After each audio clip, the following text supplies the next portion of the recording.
That was Maggie. fun, TJ. Oh my gosh, I loved it. I really loved it.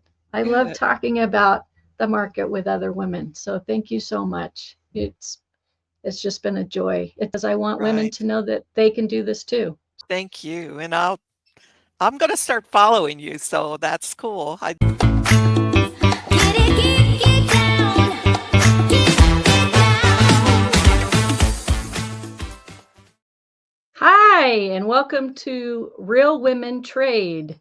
Today we are with Maggie Roth of Investing Buddies, and I'm really interested to hear her backstory, how she got started trading, what she's done through the years, and what she's doing now. So, welcome, Maggie. well, thank you so much for having me. Hey, how long ago did you start trading? I placed my first trade as I graduated from college. I'd saved up some money, called a stockbroker. The year was 1969, Oh my and gosh. he put me in GE, and I made a little money. I was really excited and hooked. So I Wow. worked with a stockbroker for many years and And then did decided to you learn on my own. okay, were you working a job at the time? Yes, I my degree's in physics and mathematics, Okay. and if you know anything about the world back then, it was really hard for a woman to get into anything other than secretarial or bookkeeping, teaching. Wow. That was our options back then. Yeah. Yeah. And so you just called your stockbroker and made trades. I'm sure it was infrequent. It wasn't every I day. No, no, it wasn't. The Yeah. buy and hold was the philosophy at that time, Yeah. Yeah. and And then so, no, it how did you transition from that into trading for yourself? well, I had been through multiple ups and downs in the market, and I was always interested. I watched it. Um, then you had to use Wall Street Journal or that was pretty much it. You got the Wall Street Journal every Yeah. day and looked at your where things stood, but he had taken me through, 1972, 1979, 1986, and I'm just going, I don't want another real hard down because the he always said, "Well, don't worry, it'll come back." And he was right. It always came back 2 or 3 years later. And so you lost a couple of years of just kinda do catch-up stuff. Well, 2000 comes along, and I see the writing on the wall. .com was just companies that weren't even companies, but were out there and people were they were like where you throw cum into the ocean and all the sharks gather. Yeah. It was crazy, crazy. Yeah. So I called him up and I said, "Hey, I wanna move to all cash positions." And he said, "No." He said, "You need Uh, to stay with this." And I said, "You're fired." And I okay. had gone to a dog and pony show that went across the United States. It had Zig Ziglar and a bunch of motivational speakers, but one of the speakers was a guy, and they put him at the very end of the program, and it was Tom Sosnoff. And he had just finished Thinkorswim platform, and he was out letting the world know about it. Well, Mm. I signed up right there. I got all kinds of he gave you a like a poll case, and it had all Mhm. kinds of videos in it, and just I just started studying, and that was the Wow. start of it. Now, Tom and I are good friends now, Uh-huh. but I am so grateful for what he did for us at retail traders. Yeah. Wow. That was very serendipitous for you to be at that conference or show at that time Yeah, and that he was there. yeah. It was Wow.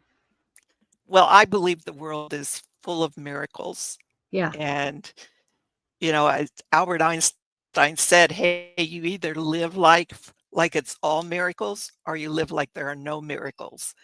So I Yeah. just choose to believe in the miracle of life. Yeah.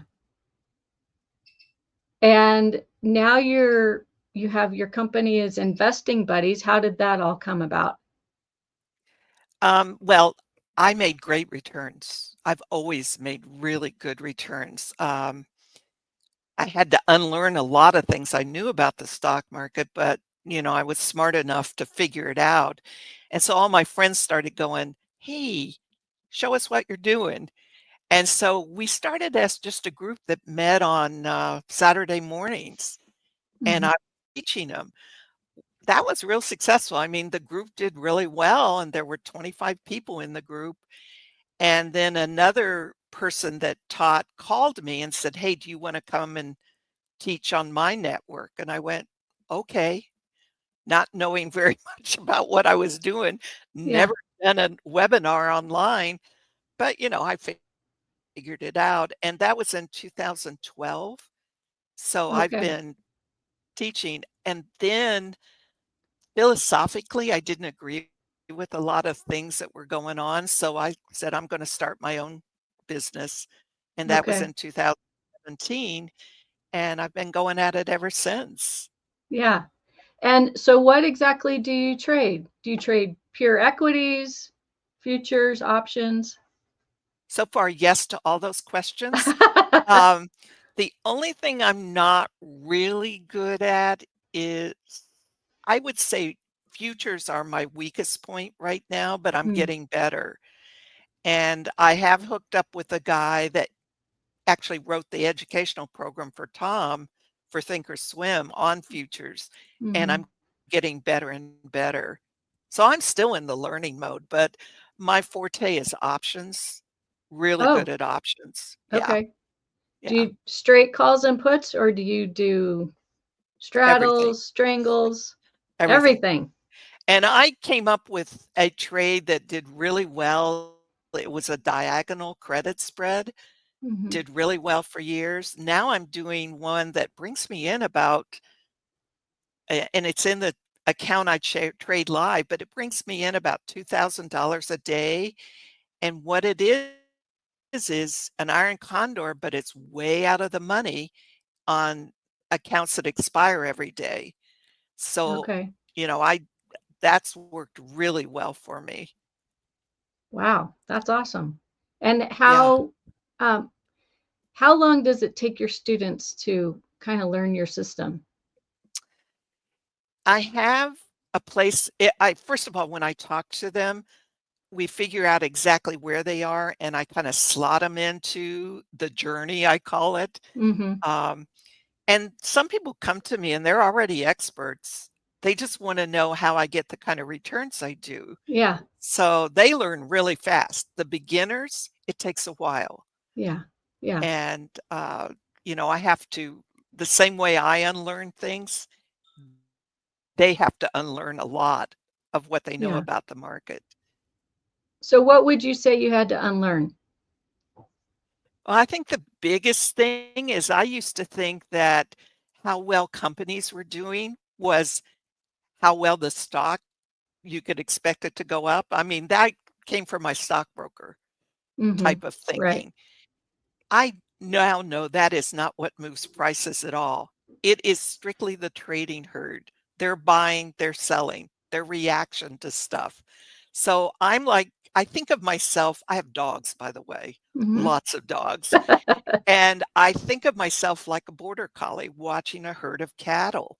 And when one of them flicks his ears and heads off to a new patch of grass, and I see the others lift their heads, I'm right behind them.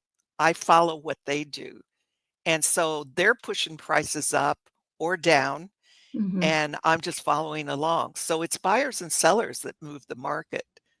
So are you watching order flow? Is that how you're Um, I'm really good at candlesticks. I Oh, mean, okay. really Yeah. good at Yeah. candlesticks. Um, I studied Steve Neeson and Gregory Morris, all those guys. And now I see things that a lot of people don't see. Plus, I do a lot of work before the market opens, Mhm. and Yeah. I can tell you how the market's going to move in the day just from experience and from Yeah. what I see. Yeah. Wow. How has trading changed how you see yourself? Well, I guess you could call me one of the nerds of nerds when I was a kid. I was the kid that sat over in the corner doing math problems for fun. Yeah, I'm a lot more outgoing now than I ever was. I actually enjoy being around people of all kinds, so trading made those changes happen. It was yeah, fun. It yeah. was yeah. So you're in a way, would you say your personality has evolved as your trading has evolved? Yes, I would Okay. definitely.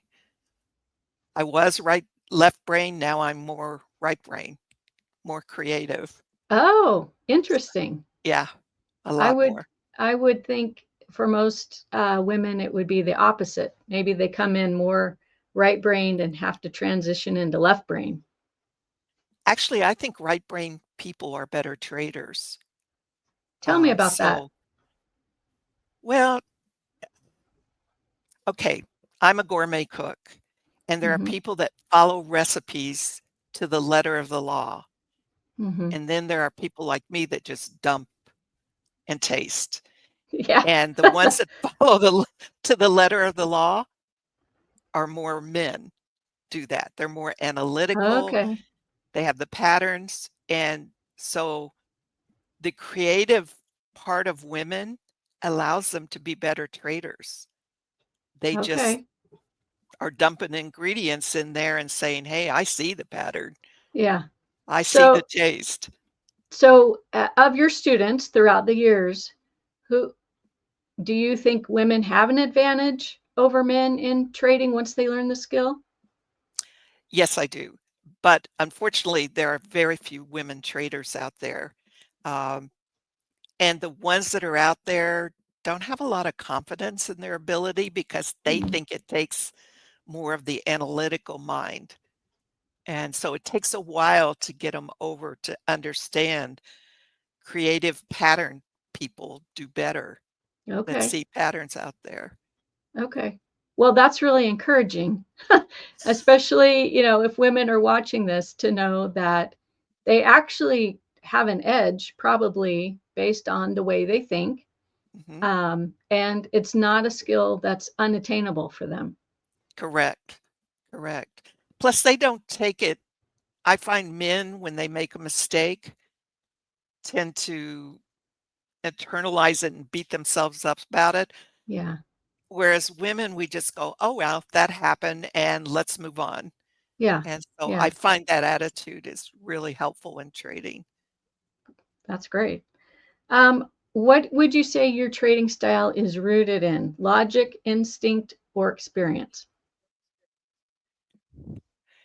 It started out logic, obviously, and it's moved to more instinct. And that Mm, comes with time. The more yeah. time you spend learning and trading and practicing, the better. Yeah. Right. I agree with that. And do you believe probability comes from discipline, intuition, or both? Both. Um, like I said, I do an early morning routine. I call it my AMO, AM morning outlook is what that stands for. Hmm. I'm very consistent, do it every day, and it only takes me about a half an hour, but I Hmm. gather data and then I can forecast exactly how the market's going to move during the day. And I'm about 85% accurate. Wow, that's Uh, awesome. but that's discipline. You get Yeah. up before the market opens, you do your stuff, and then you find the trades. And there has to be some logic and analytical that goes in there. But then when you actually are coming down to placing the trades, Hmm. I look at the day chart and I pick the exact moment to Mm. enter because that Hmm. makes a difference. It isn't just, Hmm. "Hey, I need to enter a trade." It's where is it in the flow? Yeah. Because you can pick up pennies and dollars that way. Yeah. So do you mostly trade the same stocks over and over, or do you scan the market each day? What I do is I wait for earnings announcements to come along every Mhm. quarter, and I pick ones that I know are gonna trade well, like if they trade over 2,000,000 shares a day, if they have certain bid-ask spreads and so forth, and I always trade stocks over $15. Okay. Otherwise because they have more volatility and stuff, they're better. Yeah. Um, and so as we go through an earnings cycle, I pick out of those earnings after earnings, I look for the patterns, and I'm Mhm. constantly changing my watch list. I see. Okay. And, what rules do you hate to follow, but you know they work?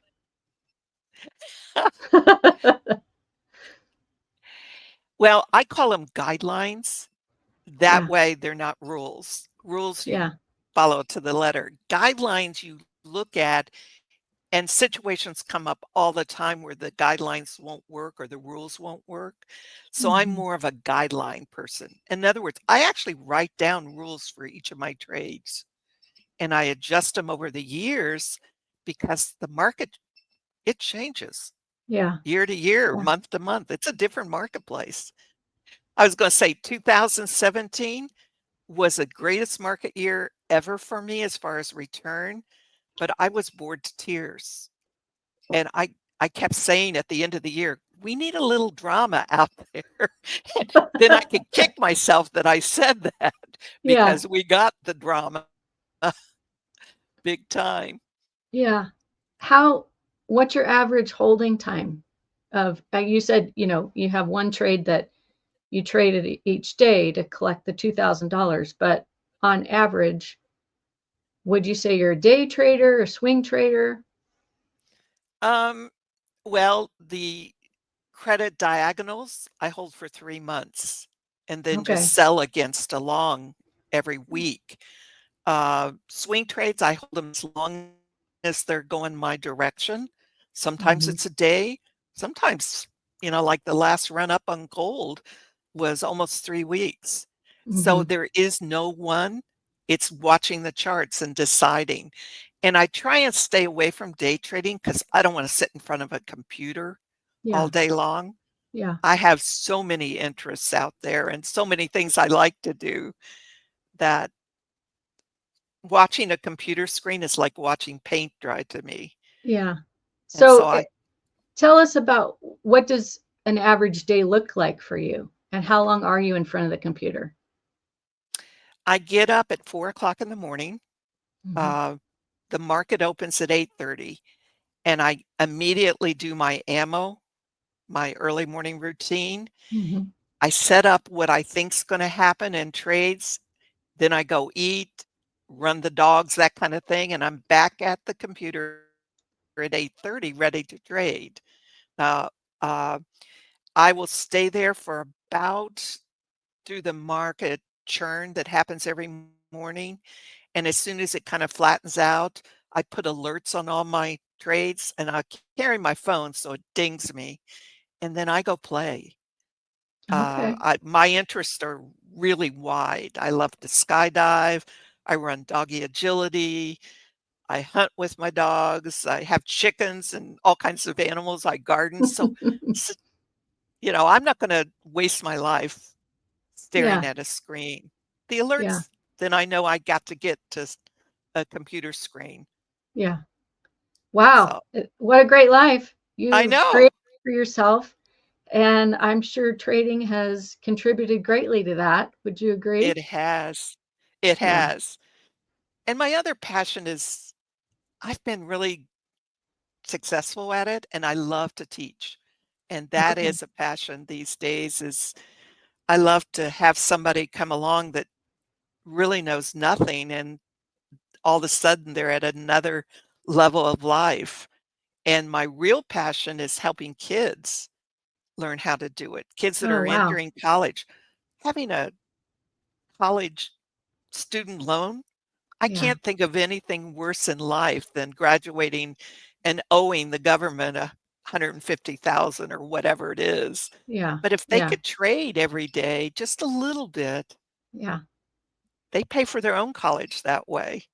And mom Absolutely. and I love that. that's a passion. Yeah. Yeah. What does, for you and for your students that you see, what does trading reveal about a person's triggers or inner world? Well, I'm guilty of both fear and greed, Mm, and it was mhm, 2 of the emotions I had to overcome. Fear of making a mistake. mhm, Hello, we all make mistakes trading. We all misjudge something. So now I just say, "You've got the logic, you've got the pattern, just trade it," and I don't feel the emotion.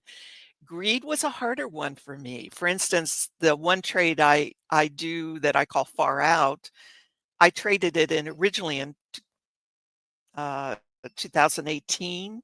I made up the mhm. trade, and what I found is the market as it smoothed out, the volatility left, I wasn't getting premiums. I didn't like that. So I took more risks. So I those are the see. 2 things, the emotional side of trading. Once you understand it, you quit doing it. Mm, mhm.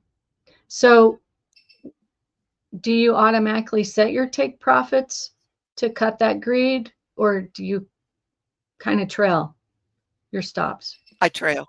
I Okay. I don't use stops as much as alerts Yeah. because I hate to get stopped out. Yeah. Let's say something swings up or down and you get stopped out. That's not fun. But if you watch the candlesticks and you understand herd mentality, you know when to get out and stay in. Yeah. That makes sense. Um, what's the most misunderstood part of being a woman in this industry? That is the hardest question you could ever ask me because I don't see the difference between men and women Okay. as far as their mentality and abilities. I think the hardest thing is other people see a difference, and sometimes you Mhm. really gotta prove yourself. Okay. Okay. And who are you proving yourself to? Well, a lot of people come on and well, there are a lot of gurus out there now that are Yeah. touting, "Hey, I just made 1,000% on this trade," and I never talk that way. Yeah. I talk bad trades, good trades, and what I make overall. And so Mhm. that's a really hard hurdle because everybody's attracted to the idea you made 1,000%. I want to learn from you. And I keep telling them that it's the tortoise versus the hare. Yeah. We are the turtle. We need to just keep on moving through it and not do the jump start, run. That doesn't win the race. Yeah. So that's hard. That makes sense. Yeah. How has your relationship to risk changed over time, both financially and personally? I've always been a high risk taker. Um, doesn't bother me. Now I'm aware of how risk can really out unless you understand exactly what you're risking and exactly what has to happen. Um, yeah, it's just understanding what risk is in trading that's huge. Yeah, I agree. What do you struggle with that people assume that you have mastered? Cleaning my house. No, I'm teasing. There's certain things I don't like to do, obviously. Um, in trading, I think they see you making money in one style of trading, for instance, Mhm. options, and they just assume that maybe you can help them with Forex and futures and so forth. And yes, I've learned those over time. I'm really good at Forex. I'm learning futures, but knowing if somebody's good at swing trading, they may be terrible at buy and hold or futures or whatever. So don't assume that just because you know one part of trading like the back of your hand that another part is going to be as the same. Mhm. Mhm. Yeah. And are you also involved in Bitcoin, crypto? Are you No, staying away from that? I'm staying away from that. To Okay. me, it's still air that you're trading. Think of Yeah. GameStop. I just, like, shook my head when that all started. Yeah. GameStop, was a company that wasn't even viable, and they pushed it up to over $600 a share just by hyping it. And Mhm. so crypto's kind of the same thing for me. Yes, you can use it to buy certain things, but I can't walk into a grocery store and buy a week's worth of groceries with it yet. Right. Now we will be there, and just like I trade Forex, you're trading something that has value because you can buy and sell with it. Mhm. So we'll get there eventually, but we're not there Mhm. yet, and I don't Mhm. like to trade air Maggie, you trade equities, you trade Forex, and you trade futures. So, and options. and options. So, do you have different accounts that you trade for each one, or how do you decide what percentage you're going to be involved in each way to Well, I trade? have one account that is a Roth IRA that, I'm well over 70. So, I still have it though, and I still trade it. Mhm. And I trade differently in there, more conservatively. That's mostly equities. Uh-huh. I have an account I trade live in front of everybody. And every year I start that account with something that people will understand, like 25,000 or 30,000. Mhm. I if I said, "Oh, I'm opening this account for 1,000,000," most people go, "Well, she could, blah, blah, Yeah. blah." But if Yeah. it's something they can relate to, and so I started this year with 30,000 in that account I trade live, and right now it's at 105,000, Mhm. and we just finished 6 months.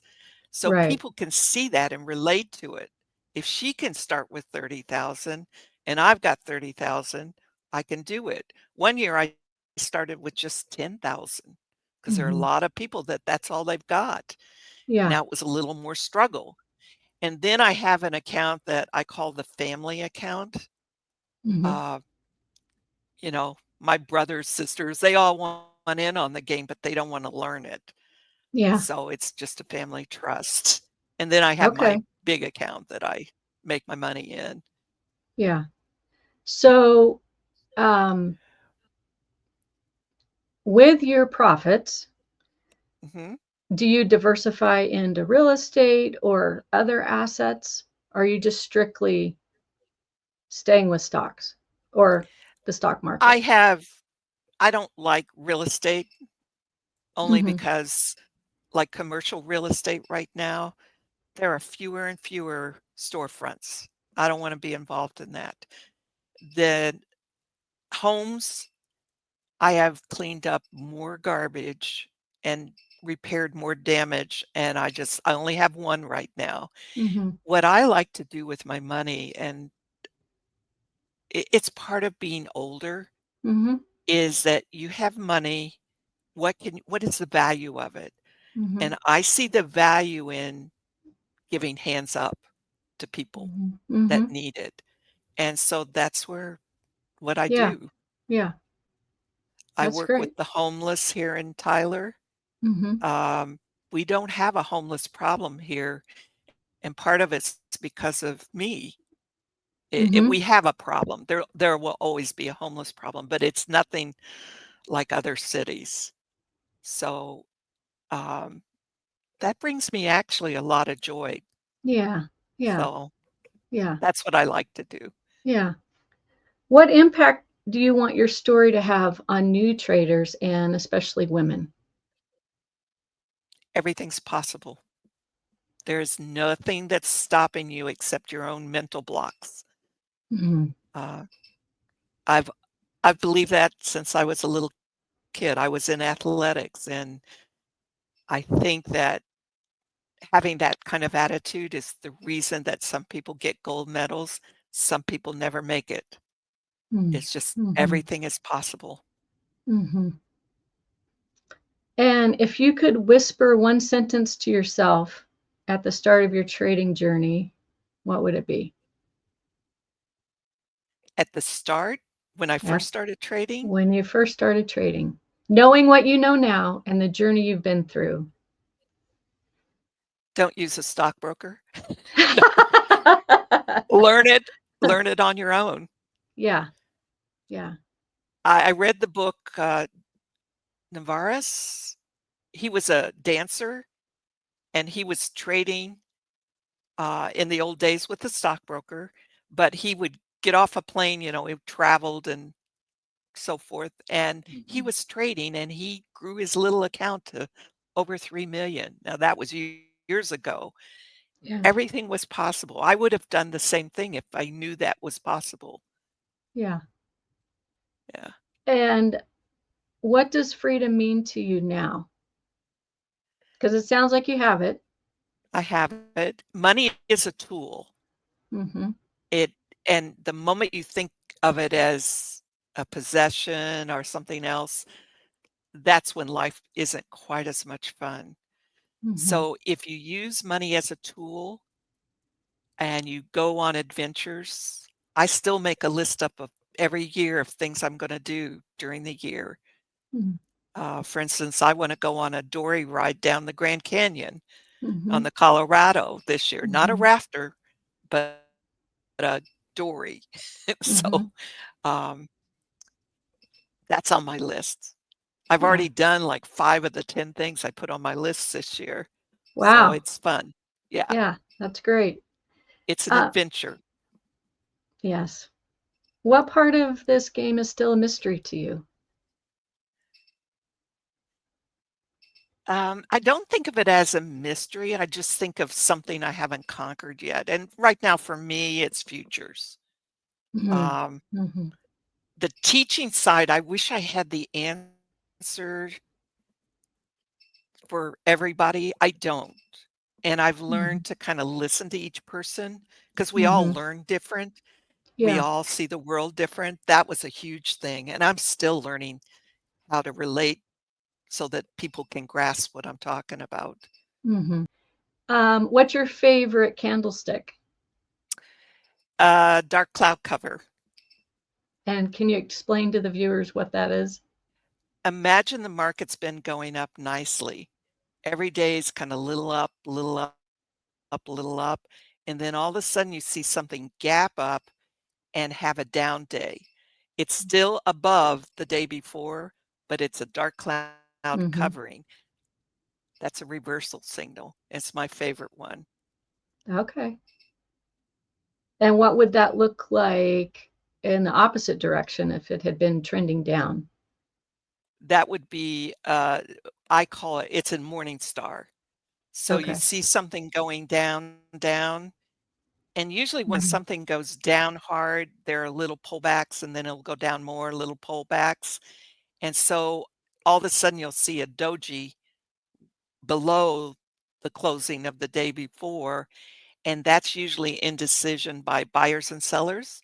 It's ready to Mhm. turn up. Now I wait for the Mhm. signal the next day, but yeah, that's on the bottom side. Okay. And what do you for the rest of 2025 into 2026, what do you see happening in the market? Um, I I will preface this by saying I'm very conservative politically and in economics and business. I actually like what Trump's doing. I Mhm. just wish he would keep his mouth shut a little more Yeah. and not be such a bully, but I believe what he's doing, we're on the right path. So Mm. I think the market's gonna smooth out.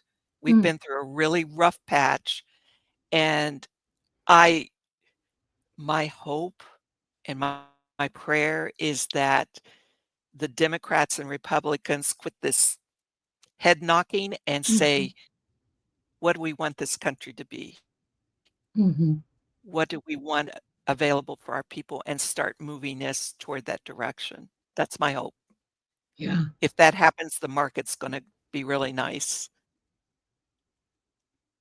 What sectors do you see moving in the next year? Um, what I see going down is easier for me to answer. I think the real Okay. estate market will the sector will suffer there. Gas and oil is gonna be up for a while, especially if, I don't know what's gonna happen with the gas and oil supply, Mhm. but if we can get more, um, availability of gas and oil in our own continent here, we'll do well in that sector. Mhm. Uh, finance goes up and down depending on what's going on with the interest and all that. So I follow sectors every week. In fact, I put out a chart every week. These are the sectors that have gone up, these are the sectors that have gone down, and I follow the accumulation distribution, like who's Mhm. buying into those sectors. And I Mhm. just put out a chart every week to my subscribers so that they can see. But Yeah. overall, I think gas and oil is gonna go up. Uh, I think tech will be okay, but it won't be like it's been for the last 20 years. It's, you Mhm. know, slowing down. AI is gonna lead the way on that. Yeah. And what stocks do you like in the AI space? Well, I did like NVIDIA, of course. It was doing really well. There's a new one out there, all I can remember is it's Weave, Mhm. CRWV, I think, and Mhm. I it's gone from, like, 20 up to 60 so far, and I've been Mhm. trading that. Um, so what I do is I hear about somebody entering the I watch their IPO, I study their AI and what they're trying to do with it, and then if I like it, I latch onto it. Okay. All right. That makes sense. And what do you think about mm, the defense stocks or drones, or do you have any opinion on that?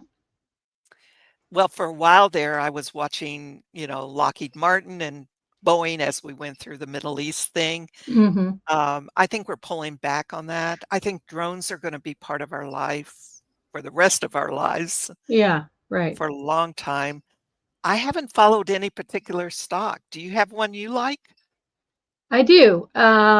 It's I don't think they're probably profitable yet, but I think they're probably going to be bought out at some point. And I don't remember the name, but the ticker is ONDS. And it's not going to meet your criteria because it's below $15. That's okay. But I CoreWeave was at one time too. yeah, yeah. But I do think it's a stock just to watch um, Okay, over the next few years. So they'll probably be bought out by, who somebody. knows, somebody. Yeah. So So, now you see what I do is I hear about a company, I've watched and learned their fundamentals, what they're doing, what their yeah, product, who their management team is, but I wait until the herd jumps on it, and then I jump right with them. yeah, So yeah. I've got a watch list of those stocks, kind of Mhm. stocks. Mhm. Okay. So Maggie, where can people find you and get in touch with you if they're interested in connecting?